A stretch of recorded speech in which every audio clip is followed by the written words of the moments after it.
मेरा नाम विनोद कुमार है जी। विनोद कुमार जी, किस तरह से हादसा हुआ, ये सारा क्या मामला हुआ? ये हमारे गांव और खारिया के बीच में जो ये गग्गर से फल्डी नहर जाती है ना, जी।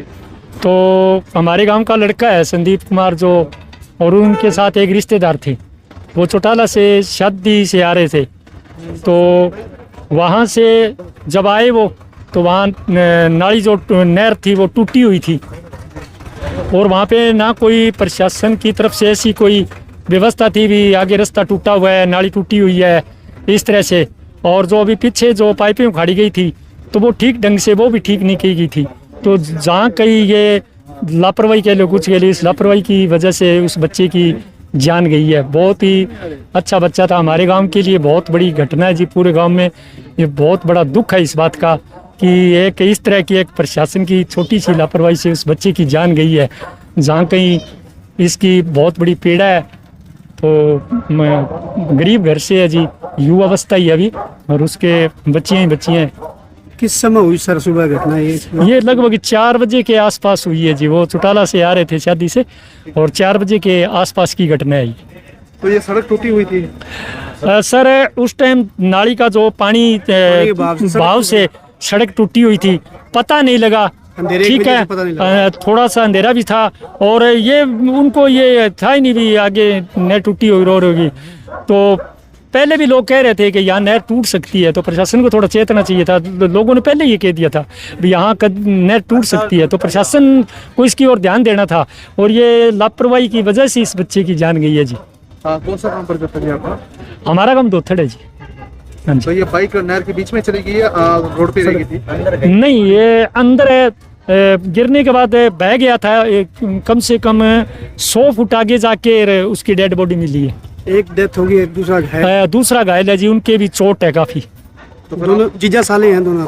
हाँ जी। तो फिर कब पता चला सर आपको हादसे के बारे में? ये हादसे के बारे में एक बंदा जो घायल था ना, उन्होंने इन परिवार वालों को फोन किया भी हम इस तरह से एक नहर टूटी हुई है, हमें पूरा क्यों चोट लगने के बाद थोड़ा सा वैसे हो गए थे।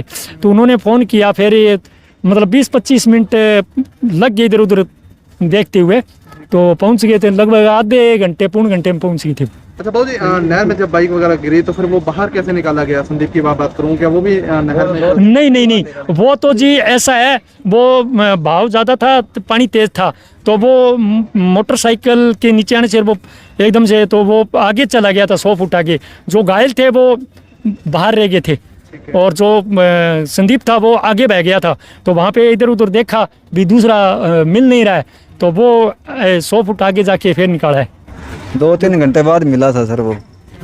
तो मरने वाला सर आपका ब्रदर भाई? हाँ भाई था मेरा सर। वो घायल हुए हैं, वो अपनी बटे वो जीजा था मेरा जी। तो अब इस पूरे मामले में क्या कार्रवाई होनी चाहिए सर? कार्रवाई तो होनी चाहिए, वो तो आपको देखनी चाहिए। प्रशासन को पता है भी लापरवाही तो लापरवाही है जी। वो लापरवाह अधिकारियों पर भी एक्शन होना चाहिए। हाँ, सब पे जो इनके जिम्मेदार है उन पे होनी चाहिए। क्या नाम है बच्चा आपका? विकास नाम है जी। विकास जी, कहाँ के रहने वाले हैं? गांव दोतड़ से रहने वाला हूँ जी। हादसा हुआ क्या कुछ? ये आशा जी, कल ही हम नाली वाली नहर के लिए प्रशासन के पास जाके आए थे। ये ओवरफ्लो चल रही थी जी 2-3 दिन से, इसलिए ओवरफ्लो के कारण ये हादसा हुआ है। प्रशासन अपनी जिम्मेदारी कहीं पे नहीं समझ रही थी। आज हमें बहुत दिन हो गए इस संघर्ष करते हुए। भाई हमने पहले भी कहा भी ये ऐसा कोई हादसा हो सकता है, भाई फ्लड आएगा, नाली टूटेगी, कोई भी हो सकता है जी। इस अनहोनी का हमें पहले ही थोड़ा अंदेशा लग चुका था, क्यों प्रशासन कहीं पे अपनी जिम्मेदारी नहीं समझ रहा था। तो प्रशासनिक अधिकारियों पर भी एक्शन होना चाहिए जिनकी बिल्कुल होना चाहिए जी। ऐसी एक्शन दोनों पे FIR होनी चाहिए जी, उन पे बिल्कुल कार्रवाई होनी चाहिए जी। तो क्या मांग करते हैं आप? हम यही मांग करते हैं जी, जो हमारा लड़का चला गया है, युवा लड़का था जी, घर में एक कमाई करने वाला यही था, इकलौता यही था जी। छोटे छोटे बच्चे हैं, 3-4 गुड़ियाँ हैं जी इसके, यही कमाने वाला था। कम से कम 1 करोड़ रुपए इसको मुआवजा राशि देनी चाहिए जी। उम्र क्या थी संदीप की? इसकी 30-35 साल थी जी। और काम क्या करता था जी? काम तो ये जी DC रेट पे लगा हुआ था जी। कहाँ का रहने वाला है? दोतड़ गांव से। हाँ जी, दोतड़ का, हमारे गांव का ही था जी। बहुत बढ़िया लड़का था जी, अचानक कानूनी आ गई जी, घर बर्बाद हो गया जी सारा। केवल उनके बटे हुए थे वो? उनके थोड़ी चोट लगी है जी, वो तो वैसे ठीक हैं जी। हमारे रहते आप बेरोजगार क्यों हैं? सरकारी नौकरी की सबसे अच्छी तैयारी, सबसे अच्छे अध्यापक, सबसे कम फीस, हरियाणा का नंबर 1 कोचिंग सेंटर ICS